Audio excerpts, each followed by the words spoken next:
ஆண்டவரும் உலக இரட்சகருமான இயேசு பெருமானுடைய திருப்பெயராலே உங்களை வாழ்த்துகிறேன், வரவேற்கிறேன். அன்புக்குரிய தேவனுடைய உறவுகளே, இந்த அற்புதமான வெள்ளிக்கிழமையின் உறங்குவதற்கு முன் உன்னதரோடு ஒரு விசுவாச பயணத்திலே நாம் ஒவ்வொரு நாளும் வார்த்தைகளை கவனித்துக் கொண்டிருக்கிறோம். இந்த நாளிலும் தியானிக்கிற வேத பகுதிகள் நம்முடைய உள்ளான மனுஷனில் வல்லமையாய் பலப்பட, கெட்ட சுபாவங்கள் எல்லாம் வெளியேற, பொல்லாத ஆவி எல்லையை விட்டே வெளியேற இயேசு நாமத்திலே நாம் ஜெபித்து நாம் துவங்கலாம். ஜெபிப்போம். அன்பின் பரலோக பிதாவே, இந்த அற்புதமான இரவு நேரத்துக்காக நன்றி சொல்லுகிறோம். தாயின் கருவிலே உருவாகும் முன்னமே எங்களை நீ பேர் சொல்லி அழைத்து, நீ எனக்கு சொந்தம் என்று சொல்லி உரிமை பாராட்டுகிற தேவன் நீர். ஆண்டவரே, நீர் எங்களை ஒவ்வொரு நாளும் சுகமாய் தங்க பண்ணுகிறீர். வெளியில போகும்பொழுது வரும்பொழுது எல்லா சூழ்நிலைகளிலும் நான் நினைக்கிற நினைவுகள் நல்லவைகளாக, நல்ல விதையாக நாங்கள் வாழ எங்களுக்கு கிருபை செய்யுங்கப்பா. இந்த நாள் நம்முடைய கரங்களை அர்ப்பணிக்கிறோம். நீர் பேசும், நாங்கள் கேட்கிறோம். வாயின் வார்த்தைகள், இருதயத்தின் தியானங்கள் உடைய சமூகத்துக்கு முன்பாக இந்த வேளையில பிரியமாய் அமையட்டும். இயேசுவின் நாமத்தில் பிதாவே, ஆமென். ஒவ்வொரு நாளும் நம் ஆண்டவரை நெருங்கி சேர்கிற அனுபவம் அதிகமாக மாற வேண்டும். கொஞ்சம் அசிங்கமா பேசினாங்க, ரொம்ப மோசமா அசிங்கமா பேசிட்டே போறாங்க. ஆகவே கொஞ்சம் பக்தியா இருந்தேன், இன்னும் அதிகமா தேவனுக்குள் வாழ்கிற வாழ்க்கையை அதிகப்படுத்துங்க. ஆண்டவரை வார்த்தையை பின் செல்வோம். எந்த மனிதனையும் நாம் பின் செல்ல வேண்டிய அவசியம் இல்லை. இயேசு காட்டும் பாதையெல்லாம் நாம் செல்ல அழைக்கப்பட்டிருக்கிறோம் என்ற பாடலின் கருத்தை உணர்ந்து, பூவின் நற்கந்தம் வீசும் சோலையாயினும் நல்ல தண்ணீர் ஓடும் பள்ளத்தாக்கிலும் இயேசுநாதர் பின் சென்றி மோட்சம் நாடுவேன், விண்ணில் சுடும் கிரீடம் நோக்கி ஓடுவேன். இந்த பாட்டை பாடலாம்.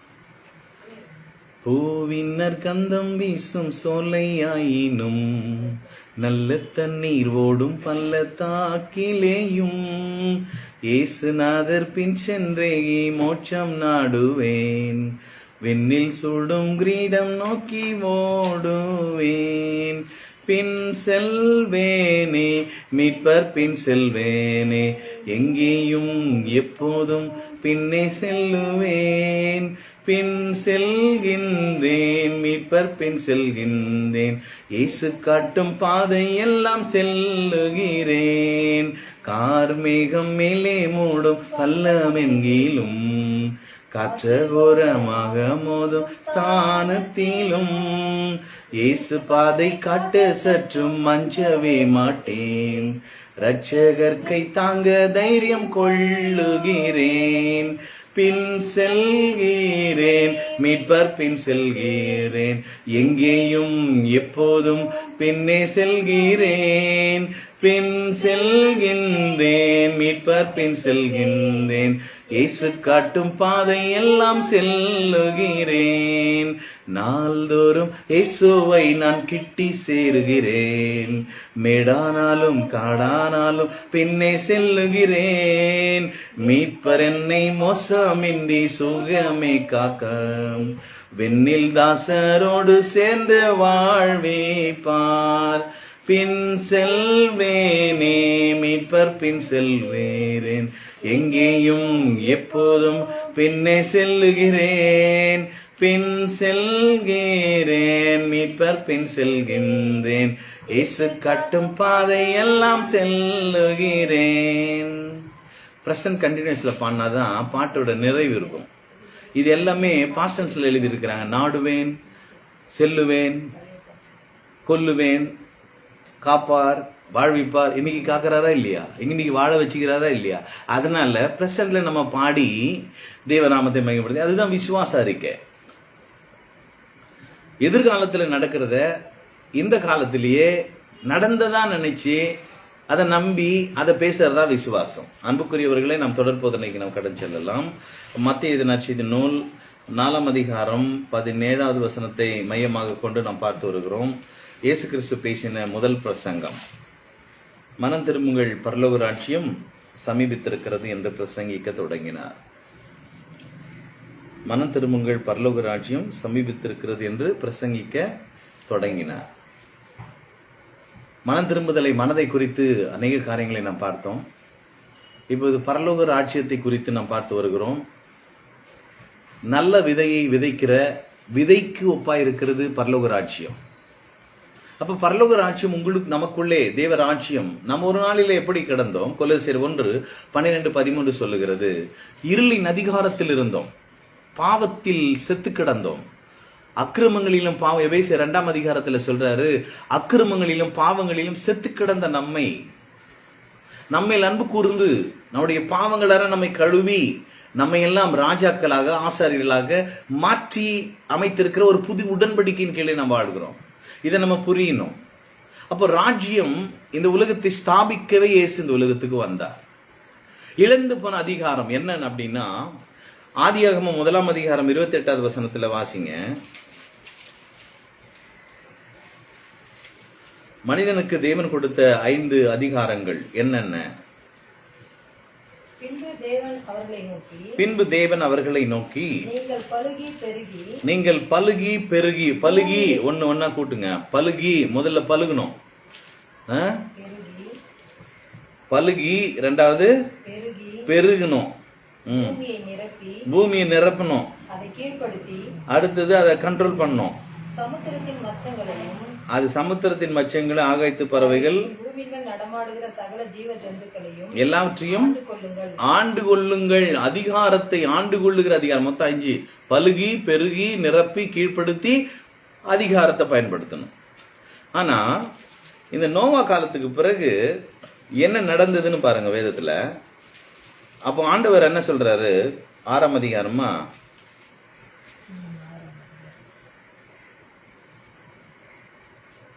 8ஆம் அதிகாரத்துல பாருங்க. 8ஆம் அதிகாரம் இங்க என்ன சட்டம் சொல்றாருன்னா, நீங்கள் பலுகி பெருகி நிரப்புங்கள் அப்படின்னு 3 அதிகாரத்தை தான் சொல்றாரு. வெளியே வந்துட்டு பேசுறாரு. அந்த வசனம் பாருங்க பார்க்கலாம்ல. 8:17. உன்னிடத்தில் இருக்கிற சகலவித மாமிச ஜந்துக்களாகிய பறவைகளையும் மிருகங்களையும் பூமியின் மேல் ஊறுகிற சகல பிராணிகளையும் உன்னோடு வெளியே பரவிடு.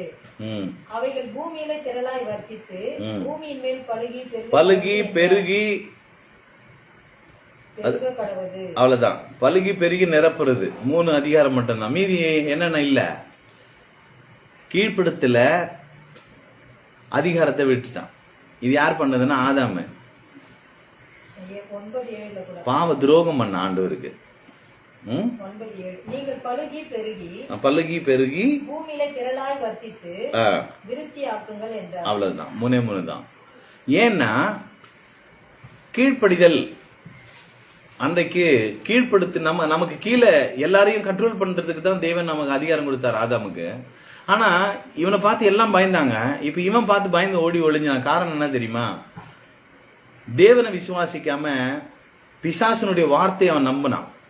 வார்த்தையாக இயேசுவை விசுவாசிக்காம எதையும் நம்ம நம்புறோம். பொய்ல நம்புறோம், பாஸ்டர் நம்புறோம், என்னென்னமோ நம்ம நம்புறோம். ஆனா வார்த்தை சத்தியத்தை நம்புறது கிடையாது. சத்தியம் மாறாதுங்க, உண்மை மாறும். பாஸ்டர் மாறுவார் 5 வருஷத்துக்கு அப்புறம். எல்லாம் ஒரே இடத்துல நிலை கிடையாது. இன்னைக்கு இருக்கிற முதலமைச்சர் 5 வருஷத்துக்கு அப்புறம் மாறலாம், அது டெம்பரவரி தான். ஆனா சத்தியம் என்பது மாறாது, உண்மைதான். இன்னைக்கு எனக்கு இந்த அதிகாரம் இருக்குது, உண்மைதான். ஆனா இது நிலையானது அல்ல. ஆனா சத்தியம் என்றென்றைக்கும் மாறாது. சத்தியத்தை மறந்துட்டாங்க. தேவன் அவன் பிசாசு ஏமாத்துற விஷயமே என்ன தெரியுமா? கேள்வி கேட்டு ஏமாத்துவான். ஜாக்கிரதையா இருங்க. நீங்க பரலோக ராஜ்யத்துக்கு உள்ளே இருக்கிறீங்கன்றத புரிந்து நிலைநாட்டதான் இயேசு வந்தார். அந்த இழந்து போன அந்த ஏதேன் வாழ்வுல என்னென்ன இழந்தா கீழ்ப்படுத்த முடியல மனுஷனால. ஒரு வியாதி வந்தா கீழ்ப்படுத்த முடியலங்க. ஒரு பிரச்சனை வந்தா சரி செய்ய முடியல. காரணம் தெரியல, அது குறித்த அறிவு இல்ல. இது என்னன்னா நம்ம அதுக்கு அடிமை ஆயிட்டுமே தவிர அது நம்ம ஆளுகிறதா இருக்குது. இன்னைக்கு உலகத்துல ஒரு பிஸ்தா ஆளுது ஒரு மனுஷனை, ஒரு பிரியாணி ஆளுது ஒரு மனுஷனை. நம்ம தான் அதை ஆளணும். எனக்கு வேணும் போது நம்ம சாப்பிட தான் விரும்புவோம். ஆனா இன்னைக்கு உலகத்துல பல விஷயங்கள் நம்ம ஆண்டுகிட்டதுனால இதனால என்ன நினைக்குதுன்னா பாதிப்புக்குள்ளா வரும், பிரச்சனைக்குள்ளா மாறுறோம். தேவனா பிரச்சனையை கொடுத்தாரு, தேவனா பேதியை கொடுத்தாரு, தேவனா வயிற்று வலியை கொடுத்தாரு, தேவனா தலைவலியை கொடுத்தாரு. கிடையவே கிடையாது. பரலோக ராஜ்யம் என்பது வேதனை இல்லாத ஒரு இடம். அதை பூலோகத்திலே ஸ்தாபிக்க வேண்டும் என்று இயேசு கிறிஸ்து வந்தார். அதனாலதான் சொன்னாரு, உன் மனசை கொஞ்சம் மாத்துமா, எப்பவுமோ சாப்பிட்ற மாதிரி சாப்பிட்டே இருக்காத, கொஞ்சம் மாத்து. நல்ல நலமானதை சாப்பிடு, நலமானதை பேசு, நலமானது சிந்தி. எப்படி திட்டலாம்? ஒருத்தர் திட்டானே, நானும் என்ன திட்டலாம்? இதான் பரலோக ராஜ்யம். ஒருத்தர் பார்த்தா ராஜ்யத்தை பார்க்கணுங்க. நம்மள வேதம் சொல்லுகிறது, இருளின் அதிகாரத்தில் இருந்தோம், ஒரு நாள்ல பிரச்சனையில இருந்தோம், கஷ்டத்துல இருந்தோம், பாரத்தில் இருந்தோம், வியாதியில இருந்தோம், எல்லாத்திலயும் இருந்தோம். ஆனா இன்னைக்கு எவ்வளவு நாலேஜ், எவ்வளவு வளர்ந்து இருக்கிறது. தேவனை குறித்த அறிவில நம்ம வளர்ந்தீங்கன்னா நிச்சயமா உங்க வாழ்க்கையில எந்த குறையும் இருக்காதுங்க. ஆரோக்கியத்திலும் சரி, ஆவியிலும் சரி, ஆத்மாவிலும் சரி, சரீரத்துல நீங்கள் நன்றாய் இருப்பீர்கள் என்று வேதம் சொல்லுகிறது. ஏன்னா தேவன் நம்மை வசனத்தினால ஒவ்வொரு நாளும் பரிசுத்தம் பண்ணி நம்ம சரி செய்யறாரு. எதை ஆளணும்னு கத்துக் கொடுக்கிறாரு. அன்புக்குரியவர்களை, நாம் இன்றைக்கு பரலோக ராஜ்யத்தை எதற்கு ஒப்பனையா? விதைக்கிற விதைக்கு ஒப்பனையா இருக்கு. 13ஆம் அதிகாரத்தை நம்ம பார்த்தோம். இங்க எதை நம்ம இழந்துட்டோம் அப்படின்னா, கீழ்ப்படுத்துறது அதிகாரத்தை இழந்துட்டோம். இதை கொடுக்கத்தான் இயேசு வந்தார். அதை எங்க சொல்றாருன்னா, மத்திய 28ஆம் அதிகாரம் 20வது வசனத்துல பாருங்க, சகல ஜாதிகளையும் சீஷராக்கி, அவர் கட்டளை கொடுத்தது சகல ஜாதிகளையும் சீஷராக்கணும். அதுக்கப்புறம் பாத்தீங்கன்னா 18, 19, 20ல வாசிங்களேன். இயேசு சமீபத்தில் வந்து அவர்களை நோக்கி, வானத்திலும் பூமியிலும் சகல அதிகாரம், பாருங்க, சகல அதிகாரம் ஆண்டவருக்கு கொடுக்கப்பட்டிருக்கிறது. இப்போ இழந்து போன அந்த ஆதாம் அதிகாரத்தை யாரு திரும்ப பெற்று விடுது? 2ஆம் ஆதாமாகிய இயேசு கிறிஸ்து மூலமாய் நம்ம அதிகாரத்தை பெறோம். வியாதி வந்து, வியாதி வெளியே போ, எப்படியா துரத்துங்க. ஏன்னா எல்லா அதிகாரம் நமக்கு கொடுத்திருக்கிறாரு. ஏன்னா அதுக்கான பரிகாரம் சிலுவையிலே நடந்து முடிஞ்சிச்சு. அவருடைய தழும்புகள், இன்னைக்கு அவர் அடிபட்டு அந்த காயம் தழும்பா மாறி இருக்குது. எதுக்கு தழும்பு? 1 பேதுரு 3:21. அவருடைய தழும்புகளால் நாம் சுகமானோம் அப்படின்னு என்ன அர்த்தம்? நீங்க ஆல்ரெடி நீங்க நல்லா தான் இருக்கிறீங்க என்றதை இங்க நினைவுபடுத்துது அவருடைய தழும்புகள். ஆனா வேதனை இருக்குதுங்க. விசுவாசம் நீ நல்லா இருக்கிறமான்னு சொல்லுது. அப்ப நம்ம அதை பேசணும். விசுவாசித்தால் 116:10 பேசுகிறேன், ஆகையால் நான் பேசுறேன். விசுவாசிக்கிறபடியினால் நான் பேசுகிறேன். என்ன விசுவாசம்? நான் நல்லா இருக்கிறேன். சிலர் பேசுறத பார்த்தாலே, என்னங்க ஆஸ்பத்திரி போலாமா, எப்படி என்னன்னோ செய்யுங்க அப்படின்னு சொன்னா என்ன அர்த்தம்? நல்லா இருக்கிறேன்னா நல்லா இல்லையான்னு நீங்க தான் சொல்லணும். எப்படியாவது செய்யுங்க.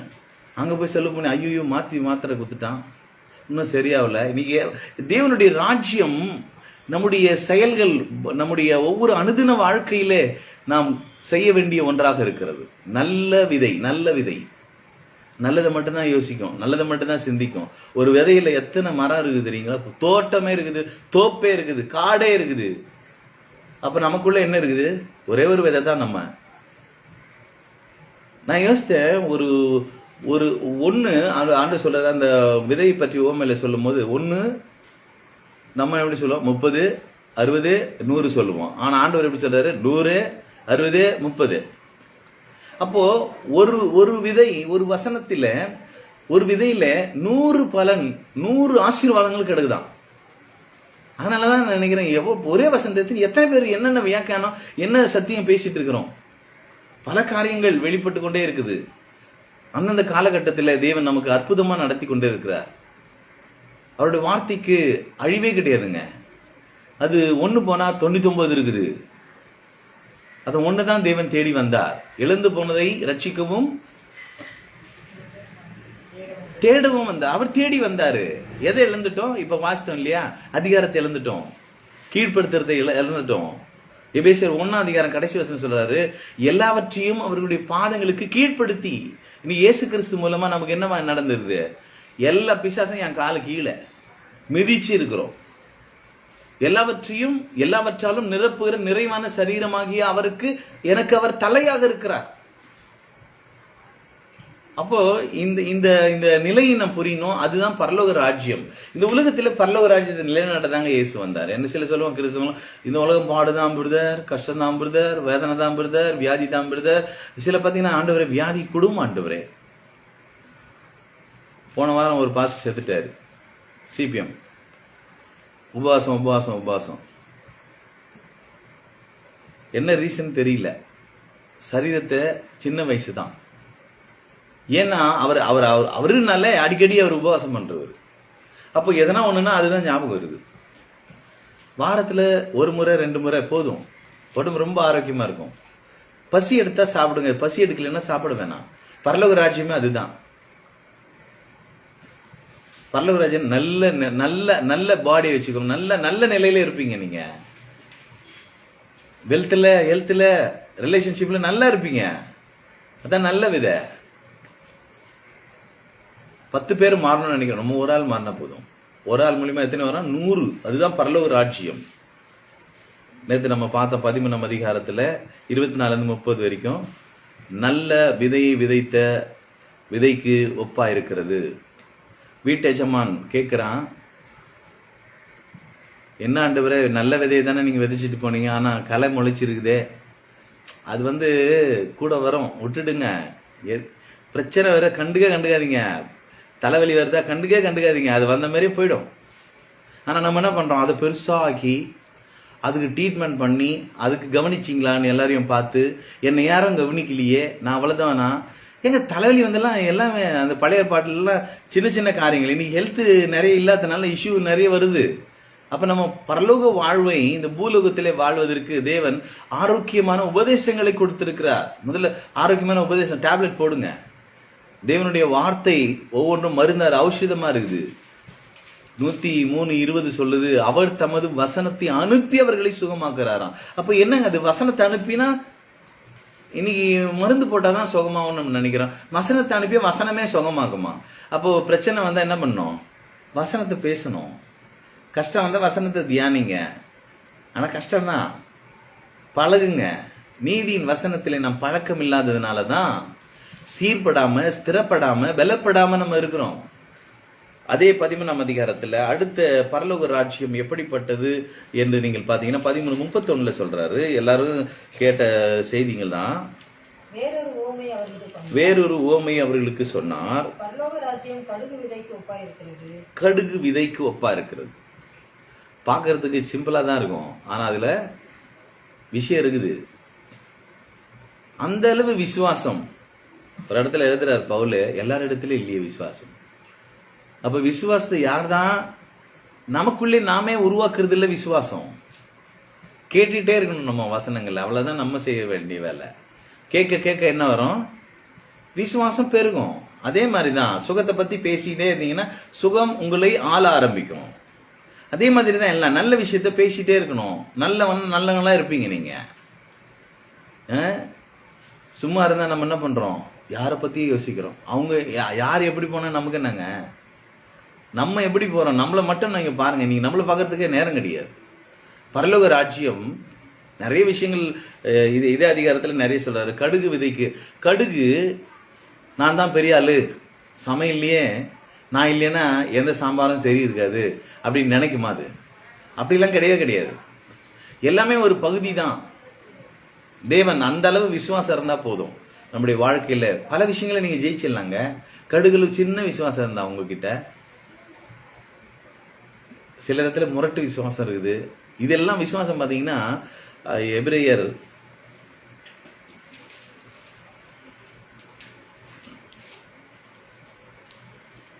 ரோமர் 12ஆம் அதிகாரமா,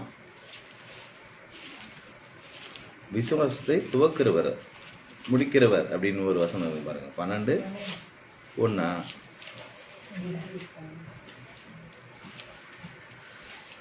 11:1 எபிரேயர் 11:1.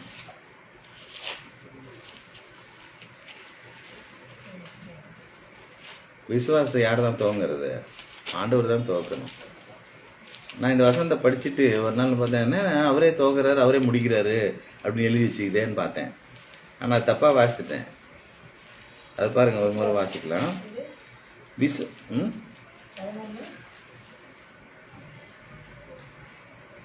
விசுவாசத்தை துவக்கிறோம் முடிக்கிறவருமாகிய மேகம் போன்ற 12:1 பாருங்க.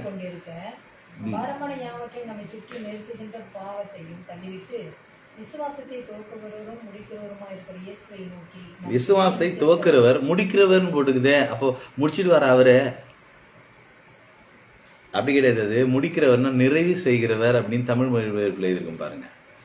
விசுவாசத்தை துவக்குகிறவர், அதை சரியாக பூரணமாக நிறைவடைய செய்கிறவரும் அவரே. உங்க வாழ்க்கையில, உங்க பரலோக வாழ்க்கை இந்த பூலோகத்தில் இருப்பது கடுகளவு விசுவாசம். விசுவாசம்ன்றது ரொம்ப இம்பார்ட்டன்ட். faith brings success. விசுவாசம் வெற்றியை தரும். விசுவாச அறிக்கை உங்கள் வாழ்க்கையை மாற்றும். விசுவாசம் இல்லாமல் பிரியமா இருக்கிறது கூடாத காரியம். தேவன் உண்டென்றும் தன்னை தேடுகிறவர்களுக்கு அவர் பலன் அளிக்கிறவர் என்றும் விசுவாசிக்க வேண்டும்.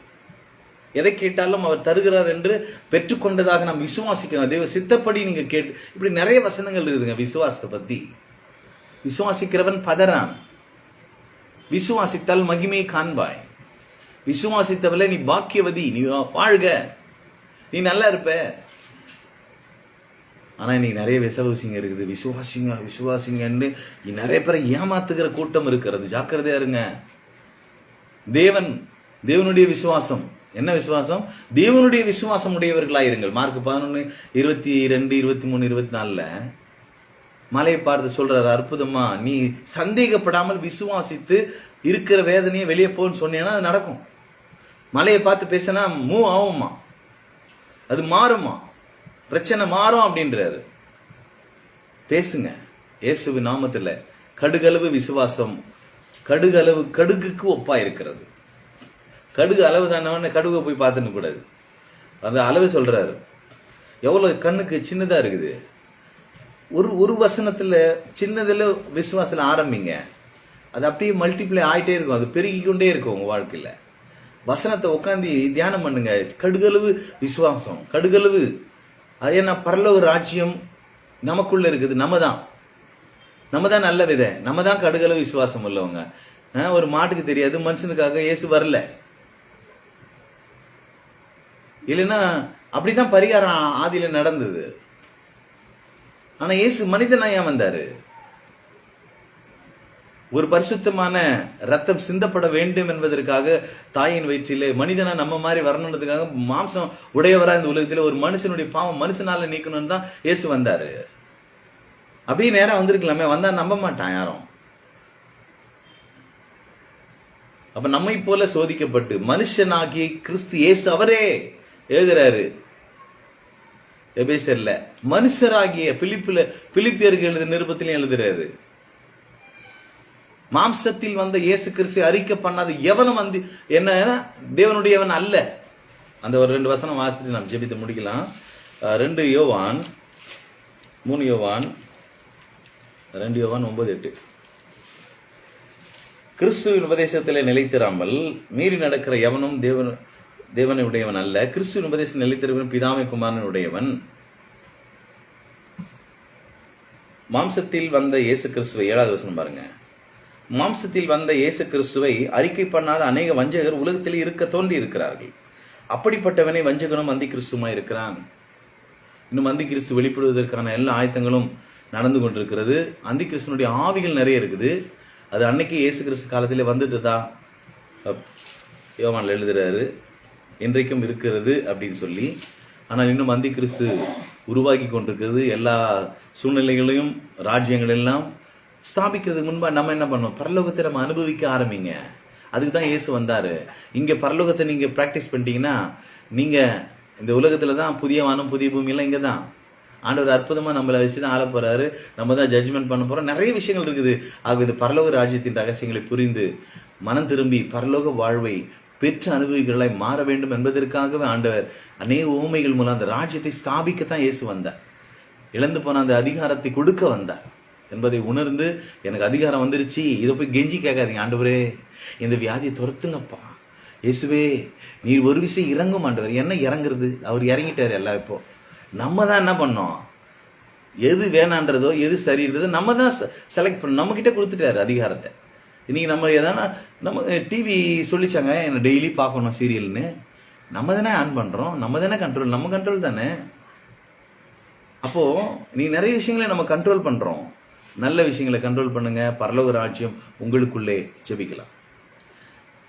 அன்பின் பரலோக பிதாவே, இந்த நல்ல வேலைக்கு ஸ்தோத்திரம். நாங்கள் எதையோ பின்பற்றி போகிற வாழ்க்கையை விட உம்முடைய வார்த்தையை, பரலோக ராஜ்யத்தின் ரகசியங்களை புரிந்து கொண்டு எங்கள் வாழ்க்கையில சின்ன சின்ன விசுவாசத்தில் ஆண்டவர் பெரிய பெரிய காரியங்களை நாங்கள் காண எங்களுக்கு உதவி செய்யுங்கப்பா.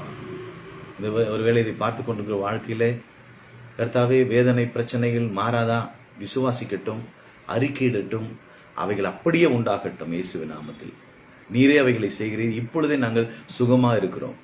உடைய வார்த்தை ஜீவன் உள்ளது. உடைய வார்த்தை எங்களை வாழ வைக்கக்கூடியது. மனுஷன் அப்பத்தினால மட்டுமல்ல, தேவனுடைய வாய்ந்து புறப்படுகிற ஒவ்வொரு வார்த்தையினாலும் பிழைப்பான் என்று சொன்னீரே. உடைய வார்த்தைக்காக நன்றி சொல்லுகிறோம். கேட்ட ஒவ்வொரு வசனங்களும் வார்த்தைகளும் எங்கள் வாழ்க்கையில 100 மடங்கு பலனை கொடுக்கிறதா மாறுவதாக அர்ப்பணிக்கிறோம். இந்த இரவில் படுத்துறீங்கனாலும் மீண்டும் ஒரு நாளை கண்டு உமக்கு நன்றி சொல்ல நீரே கிருபை பாராட்ட வேண்டும். எங்கள் மீட்பு ரட்சகருமாகிய இயேசுவின் நாமத்தில் ஜெபம் கேட்டீர் நல்ல பிதாவே. ஆமென். Bless you all. மீண்டும் நாம் காலை சந்திக்கலாம். தேங்க்யூ.